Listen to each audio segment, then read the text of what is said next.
What's the thing that we eat a lot of?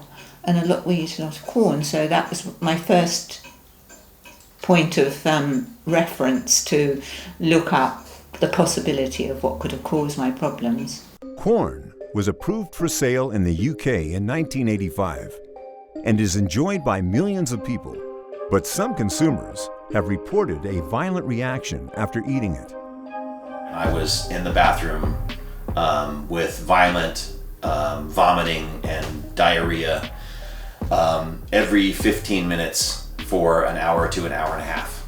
That was my first experience with Quorn. Immediately after eating it, I felt unwell, stomach cramps and nausea, followed by violent sickness. And just constantly being sick. It was like food poisoning. By the time I got to the end of the meal, I just couldn't wait to get to the toilet. And without wanting to be too graphic, I didn't know which way to turn because my body was just throwing it out as fast as it could from both ends. I was so ill and I just could not stop vomiting that I had to call NHS 111 and they took me straight into hospital.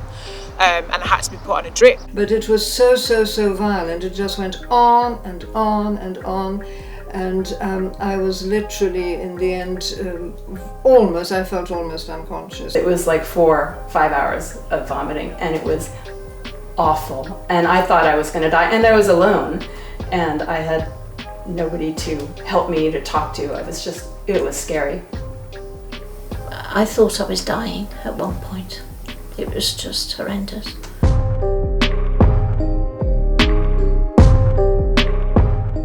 The Center for Science in the Public Interest is a consumer advocacy group based in Washington, D.C.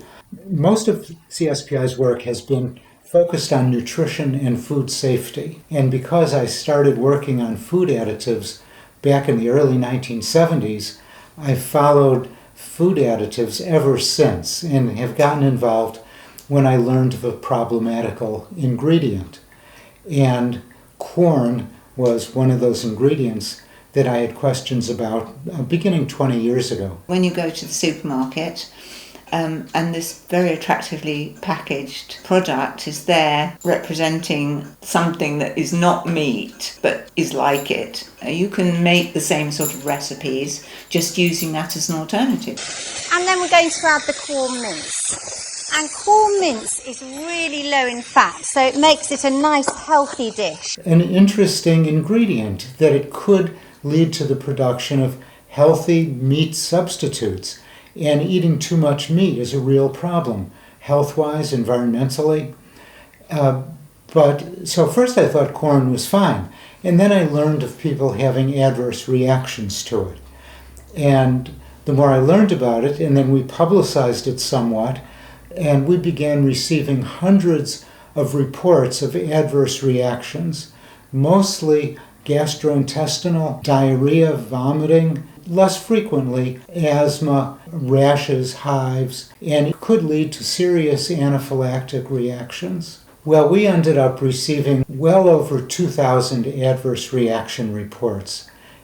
Most of them came in via our website that people can find by looking for Quorn and Center for Science in the Public Interest. And that's been a great help in enabling people to register their complaints because, frankly, nobody else has been interested. We've collected so many that we're able to characterize the kind of adverse reactions people are experiencing. And I should say, most consumers of Quorn do not have a reaction. They do perfectly well, but some percentage, maybe as many as 5% of people, do experience a problem. And I think Quorn is the only food ingredient I can think of that the government approved knowing that it could cause adverse reactions. Really unusual. I don't think it should have been approved.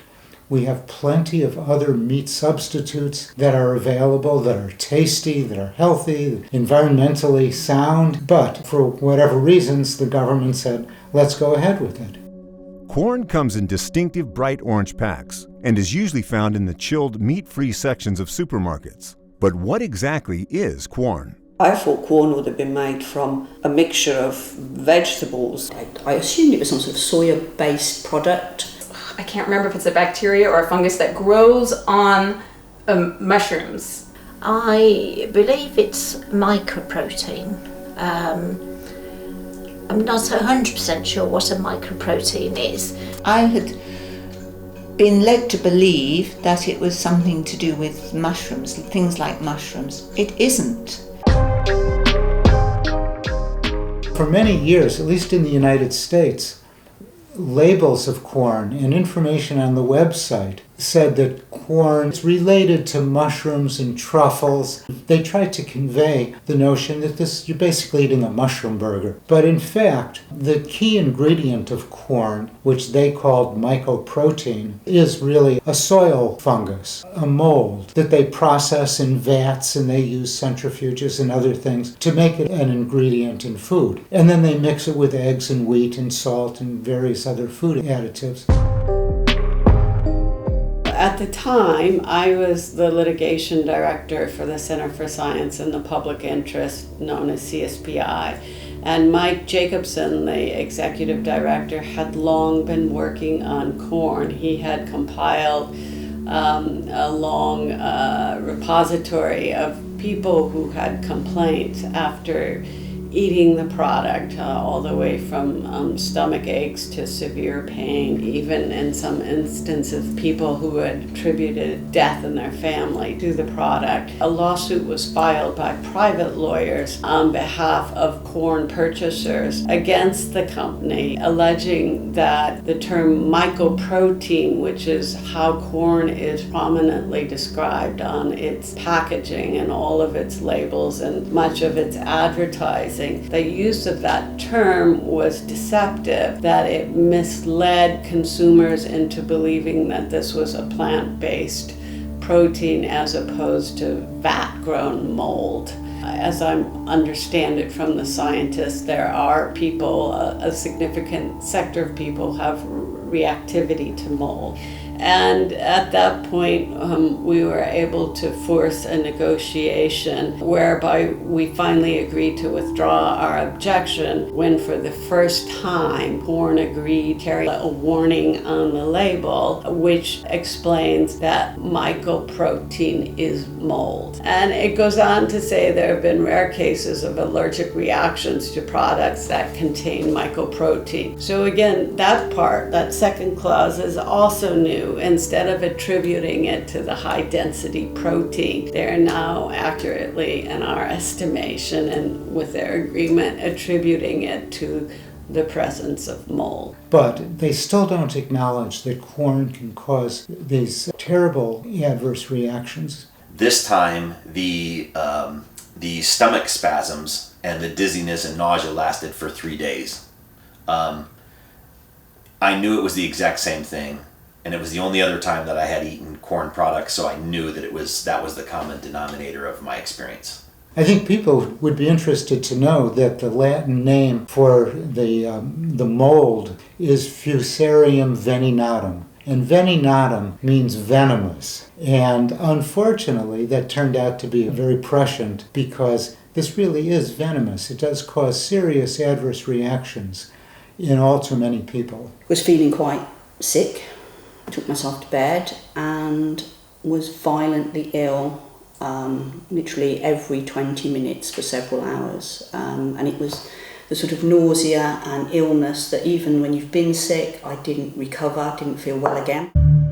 In 2002, American newspaper articles revealed Quorn's misleading labeling, and then the CSPI put their questionnaire about allergic reactions online. We first heard from hundreds of people when there were some newspaper articles, and people would write us letters. Once we put this notice on the web, we began to get thousands of adverse reaction reports. The morning after I had this severe reaction, I was online looking, and that morning I was able to see that one person had died. That's what was super alarming to me, and also was able to go see through my search that I could report my symptoms and my reaction online. So I did right away because I thought this is really serious.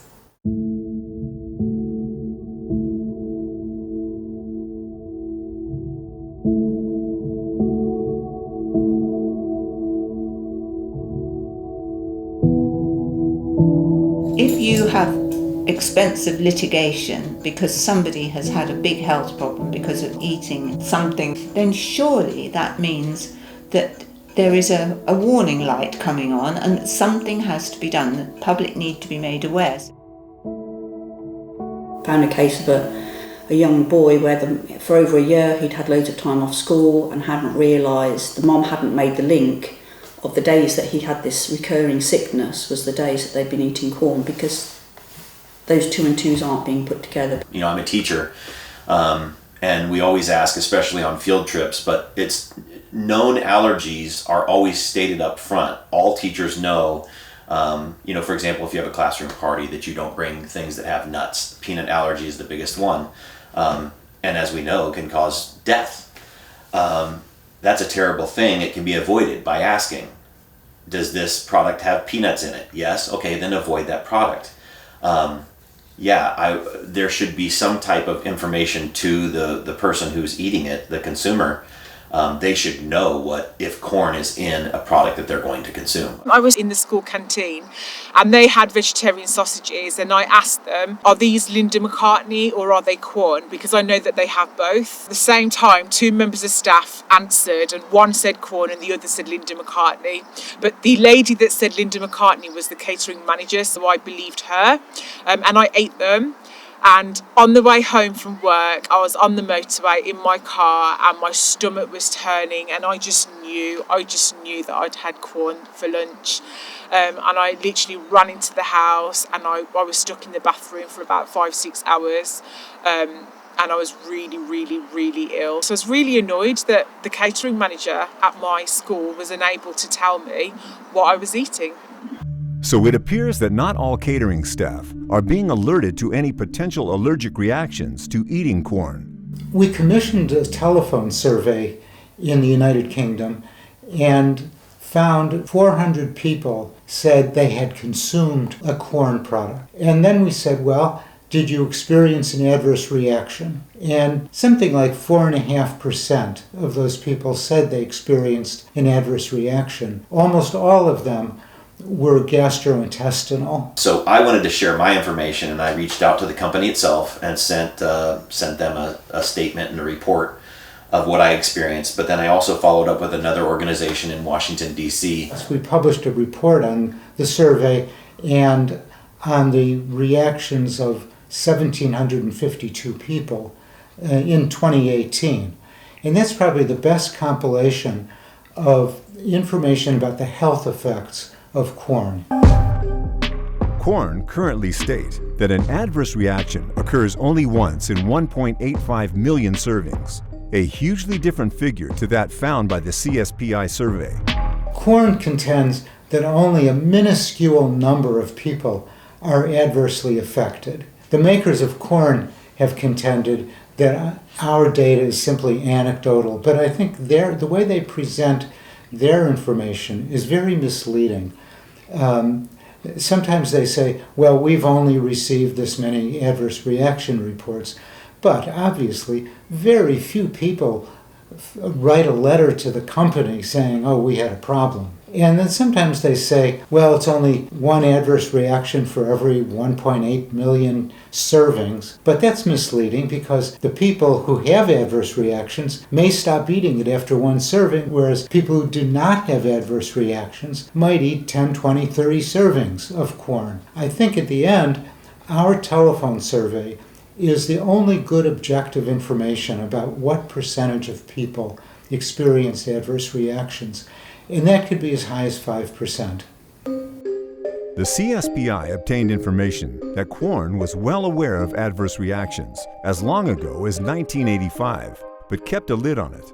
About 40 years ago, RHM, an industry consulting firm, did a study for the makers of Quorn, where they fed Quorn to 200 people, and they gave real chicken to another 100 people. And there were 4 serious adverse reactions among those 200 people. And of those 4 people, 2 of them refused to be retested because the severity of the reaction was. That study, which really piqued my interest 40 years ago, is an indication that Quorn knew that its product could cause serious adverse reactions, and The governments, the UK, the US, and other governments that learned of this study also knew that Quorn could cause adverse reactions, serious adverse reactions, before they approved the product, yet they went ahead and approved it. As far as I know, no other meat substitute causes these kinds of adverse reactions. We obtained the RHM report by filing a Freedom of Information letter with the Food and Drug Administration and received the report. As far as I know, the report was once alluded to in a scientific paper or a review article, but there's very little in the way of information about that study. They're not trying to publicize it. But I contacted Quorn themselves to say this had been made, it had made me severely ill, and what was the prevalence of other people having this reaction. They're very reluctant to tell me any figures, and say, apart from saying it's very, very, very rare.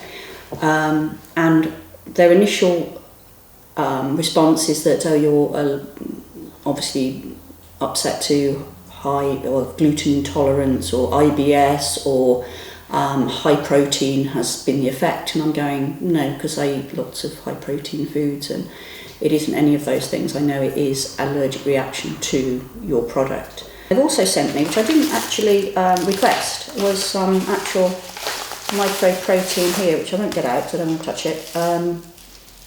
Microprotein for allergen testing.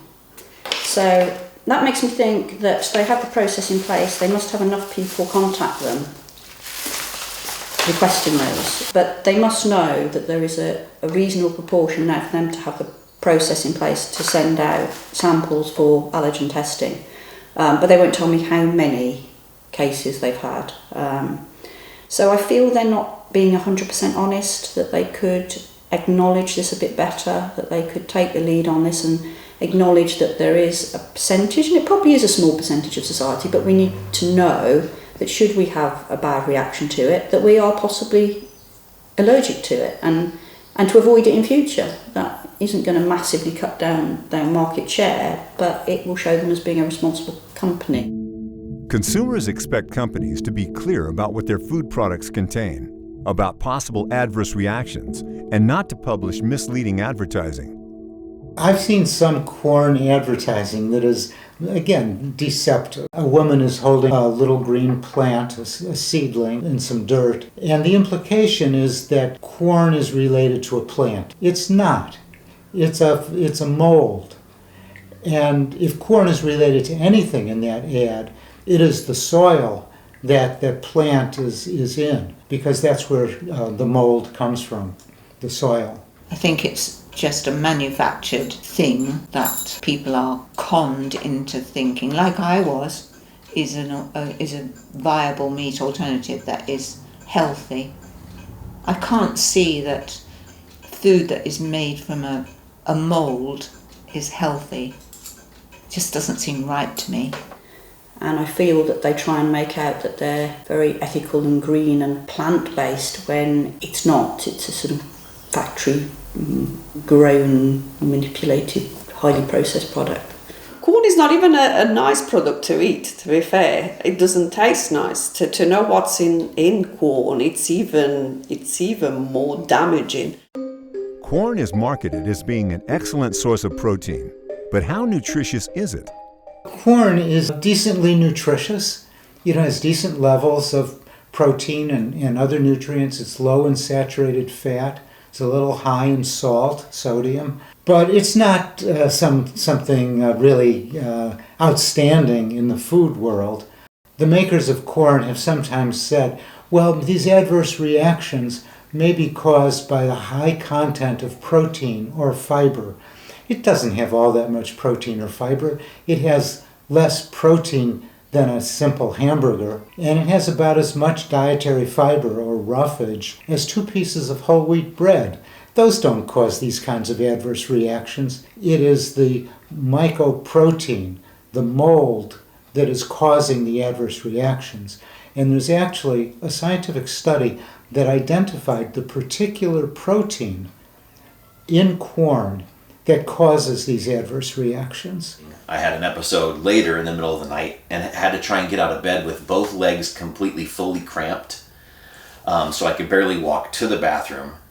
And I'm not sure if that was caused directly by the Quorn itself or possibly dehydration. After these 2 experiences, there were 2 others, which were when I had some unwittingly, and that was really very alarming. I ended up on a drip with one of them. I don't think people understand at all the severe effects that an allergy to Quorn can cause. I think the average citizen, the average consumer of Quorn, is blissfully unaware of the potential risk in consuming the product. And ignorance is fostered by the labels and the advertising. The labels are very attractive, and there's small print somewhere that says may cause occasional rare reactions, is the word they use. The company doesn't exactly broadcast that people might experience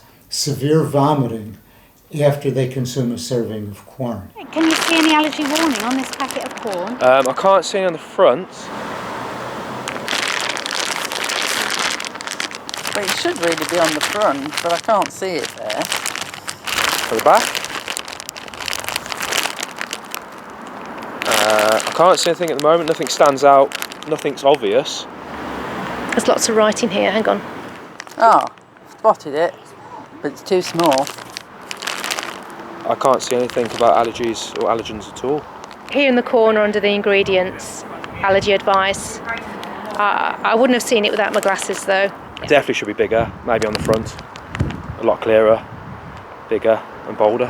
Since I've had the experience, I've read the packet and there is a warning on the packet, but it's very small, and unless you know about it, you wouldn't think to read it. But at least there's some information on the label about rare reactions. If you eat a Quorn product at a restaurant or a sporting event or a school, there's no label whatsoever. You're left in the dark. You don't know what it is. Maybe a food might be labeled a vegetarian stew. So, the big question is, why do consumers see an allergy warning on packs bought in shops, but not when purchased from food outlets? I recently discovered that they're starting to put this in commercial products in restaurants, and that's a scary thing because I know that I'm allergic to it. I have a very violent allergic reaction to this product, but I know to avoid it in the store because it's in a package, it has its name on it, it says what it is. The scary thing for me would be that you go to a restaurant and consume the product without knowing it. I'd been to a music festival, so I had the vegetarian option, not knowing that it had Quorn in. I only found out later when I became very ill. When I got home, I was almost collapsed on the floor. My husband followed in later. He was driving separately, and he just found me just curled up in agony on the bathroom floor. And I've never been in such agony in my life. So eating out, I will not eat any meat replacement products because I can't be 100% sure it's not Quorn. I was in a restaurant with 2 options, 2 vegetarian options. One was marked as containing Quorn and the other one wasn't. So I ordered the other product. The waitress came and said, "Do you have any allergies?" And I said, "Yes, I'm allergic to Quorn, which is why I'm ordering this dish rather than the other one." "Fine," she said. A few minutes later, she came back and said that the chef had said that this dish also contains Quorn, but it wasn't mentioned at all on the menu. So that is a bit of a danger, I think, if it's not listed, particularly if one is listed and the other one isn't. You think, oh, that one must be okay. I think it does need that level of awareness. So particularly the catering industry, people working there know that it can have that effect, and they're careful about people being aware of it. But currently, many consumers are confused as to the difference between mold and mycoprotein. I am not aware of the difference between mycoprotein and mold. My understanding was that that mycoprotein was made with a type of fungus. I understood it was a type of mushroom. It sounded like something that was grown in a lab, and I understood that. That's all I know about the product. Quorn is the brand name for foods that contain mold. The mold ingredient is called mycoprotein. It's a name that Quorn itself gave to its mold. So technically, Quorn is the product that's made of all these ingredients, and the key ingredient that might comprise 50 or 60% of that product is the mold. Using this term mycoprotein, which is a sort of generic term which could be anything, is not a good idea, because it means that anybody who is allergic to Quorn or finds that Quorn has not been good for them will inadvertently, in a hotel or a restaurant, eat this mycoprotein, not knowing that it's Quorn. And so people, hotels and any kind of like Greg's sandwich places, anybody does sandwiches, if they use mycoprotein, they need to not say mycoprotein, they need to say Quorn. They need to use that term, because that is what it is sold as, and that's what people will recognize it as when they buy a product. If they see mycoprotein, they just think, oh, protein, some sort of alternative, that's all right. And the next thing is, if they've got an allergy or an intolerance of it, they're feeling ill. And people can build up intolerances over time. That's something I've discovered myself. And sometimes asking whether food contains Quorn isn't that simple. Well, the average waiter doesn't understand the difference between Quorn and corn. And when you think of all the foreign-born waiters around, they have no idea. And so if somebody says, I'm allergic to corns, the waiter thinks, oh, C-O-R-N. But that's not the question. And the consumer might get the wrong answer. Then when you ask, people don't always understand what Quorn is, and they think you're saying corn, not Quorn. And you have to explain it's actually the mycoprotein, but then they don't understand what the mycoprotein is. And a similar confusion is now happening between mycoprotein and microprotein. I think it should be labeled like other allergens. I mean, as a vegan, I always look at the packaging because we want to see if there's dairy and eggs and things on the packaging. But mycoprotein or corn or whatever should also be in those lists, because I don't want that to be sneaking into any of the foods I eat. And I think in the future it might. So, if you're given wrong advice in a food outlet, eat Quorn and are subsequently ill, what are your legal rights? Here, very few restaurants market products with Quorn.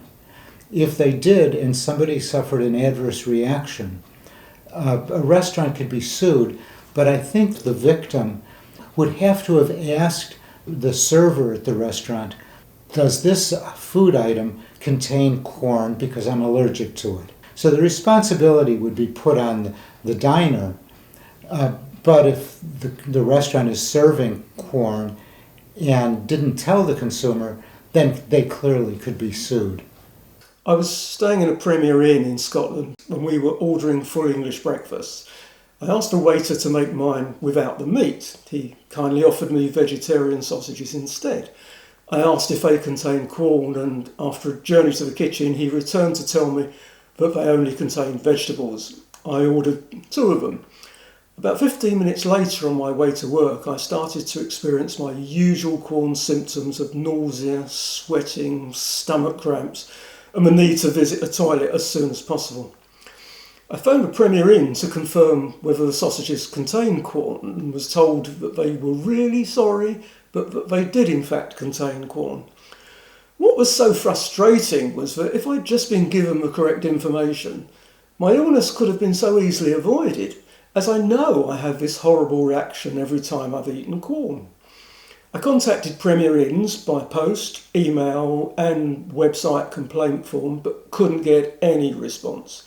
So I sued them for giving me incorrect nutritional advice, and they eventually settled out of court with substantial damages.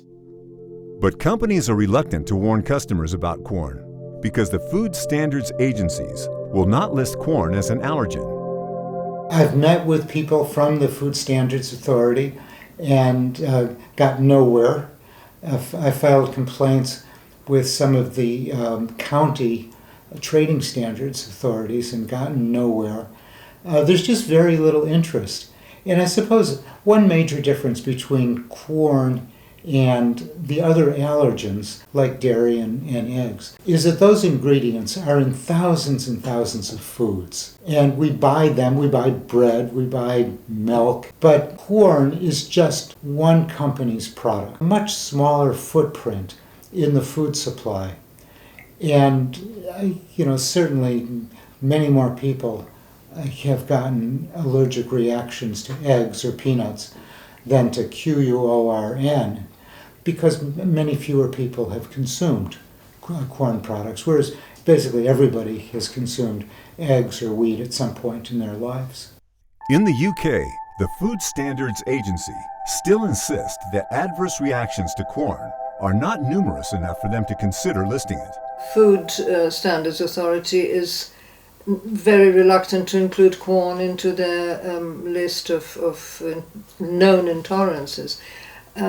I think this is irresponsible. I think they should look into it more. There should be more scientifically backed studies. I would like the Food Standards Agency to take much more interest in how it's manufactured, how it's labelled, and how it affects some people in the population, and think very, very carefully about persuading or insisting that the manufacturing company Quorn put labels, warning labels, on their food. On Facebook, which I'd looked through, of numerous people saying can't eat corn, have a bad reaction to corn, severely sick. I can't see who's collecting that data, and certainly couldn't see that the Food Standards Agency seemed to have any method of me reporting this. I absolutely think that they should add it to the list of allergens because it's a real issue. I can't understand why the ASA haven't looked into it already when so many people seem to have this allergy. But I think it needs to be flagged as an allergen, so people like me who've already discovered that we are allergic to it can actively avoid it. And while we're on the subject of avoiding Quorn, has Mike ever actually tried it? I've been tempted at times, but I just don't want to take the chance. And some people experience an adverse reaction, like hives or breathing difficulties, almost at the first bite. And it's just something I don't care to experiment on myself. When I use a meat substitute, I just buy a different brand. There are plenty of them out there where there's no risk at all. There's other meat alternatives that are based on things like soya and seitan and tofu and pea protein and things like that. So the range of meat-free alternatives is fantastic these days. I know from my experience I would try and stay away from the fake sausages, the fake burgers, and I would just completely go vegetarian on plant-based products. But yeah, there are alternatives. So I would say don't try it. But if you're still tempted to try eating Quorn, a cautious approach is recommended. I certainly wouldn't discourage people from trying it, but they do need to be aware that if they try it and they get a reaction, they know that it's the Quorn and they stop eating it straight away. I would advise them to do a little research about the product that they are going to try. If it's a new product, especially a product like mycoprotein, to read the label, take it to heart that these allergic reactions that the company itself is talking about are very real. The people that experience those things are very real and sometimes violent reactions to their product. So don't buy a bag of their product, cook it up and eat all of it in one sitting. Perhaps sample it, find out if you have some type of reaction like that to avoid having a full-scale violent episode as a result of just blindly trying this product for the first time. And be observed. Have somebody with you. I felt that my throat started to close up and I was beginning to get a bit panicky, and I didn't want to go to the hospital in case I was making a fuss about nothing, but I was sat with my husband, we were sat holding hands, and I was just concentrating on breathing. If the reaction is more severe than I had and it's longer lasting, they go and seek medical attention quickly.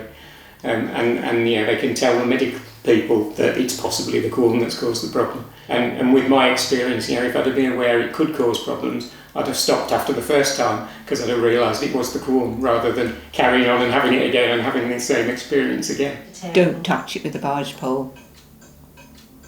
I don't think it's real food. So, to eat or not to eat? That is the question. One example of how misleading the manufacturer has been is that they've claimed that Quorn is as, quote, benign as a potato. It ain't. Potatoes do not cause severe diarrhea or vomiting or hives. I've never had something like a reaction to food onset so quickly. I've eaten other foods where it's made me feel uneasy, or a couple days later I still felt like, my stomach is a little bit disturbed by what I ate. This was a very violent reaction to something my body had never encountered before and obviously had a major problem with. I still kind of, when I pass it in the grocery store, I still have a weird feeling like, oh my gosh, they're still selling this? I can't believe it. I walk past that aisle in the supermarkets because just looking at it brings this memory of, and I'm not exaggerating, it's the sickest I've ever felt. And then when I think about it, how it's all pressed into certain shapes and coloured so that it looks a certain way, I just think, it's sort of plastic, it's not real, it's not food. I like vegetarian stuff that's made of plant food, I eat that, but anything that's sort of myco or might be microorganisms or mould or anything like that, I avoid like the plague. I'm just in full avoidance mode now. I don't even like Quorn in the house anymore. Psychologically, I just can't stand to look at it. I'm quite afraid to go out, and I certainly don't want to go through what I went through a few months ago again, the sickness bout, but knowing that each time it's got worse, what will the next one bring? The real danger is the question of eating before you know you've got an intolerance to this. It's so counterintuitive. You wouldn't eat mould, even if it's said to be protein. You just think, no. I cannot eat that product. It's quite scary to know that it's there, but it isn't being highlighted to me to be able to avoid it. Just be very careful, very careful.